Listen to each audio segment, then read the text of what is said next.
भाऊ शिवाजी कोण होता या पुस्तकाचे जे प्रकाशक आहेत प्रकाश अंबी यांना तुम्ही शिवगाळ केली असं एक ऑडिओ व्हायरल होतो. काय नेमकं ऑडिओ तो व्हायरल झाला. काही तोडून मोडून त्याने त्याच्यामध्ये शब्द काही कट केले, काही ठेवले. मला वाटतं 21 तारखेला माझ्या मिसेसला एका कार्यक्रमामध्ये हे पुस्तक शिवाजी कोण होता हे कोणीतरी गिफ्ट केलं आणि मला तिने आणि घरी आलं दाखवलं. मी हे वाचलं आणि वाचल्यानंतर छत्रपती शिवाजी महाराजांचा गौरवशाली इतिहास आणि त्या इतिहासाला छेडछाड करून एकेरी भाषेत प्रत्येक पानावर शिवाजी कोण होता, शिवाजी क्षत्रिय होता की नव्हता, शिवाजी मराठा होता की नव्हता, 96 कळस होता का, अशा प्रकारचे अनेक बेछूट प्रश्न याच्यामध्ये उच्चारलेले आहेत.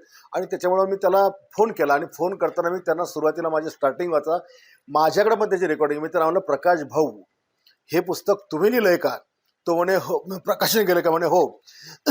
आणि मग म्हटलं तुम्ही छत्रपती शिवाजी महाराजांना शिवाजी कोण होता एकेरी भाषेत का लिहिलं?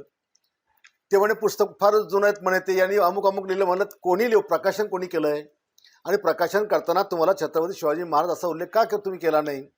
तर जी वारंवार छत्रपती शिवाजी महाराजांची महाराष्ट्रामध्ये विटंबना केली जाते, त्यांचा अपमान केला जातो, हे आपल्याला सहन होत नाही.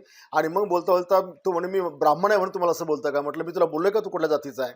ब्राह्मण आहेस का तू? ब्राह्मण आहेस का मी असं तुला विचारलं का म्हटलं? आणि मग तो म्हणे गोविंद पानसरे. म्हटलं मला काय घेणं गोविंद पानसरेचे, ते वर गेलेत, जा तिकडे तू. तर हे या पद्धतीनं त्यांनी जी मुजुरी ठेवली, मी त्याला विचारत असताना तो जो सारखा मला डिचवत होता आणि त्याच्यामुळे त्याला मी शिव्या हासडल्या.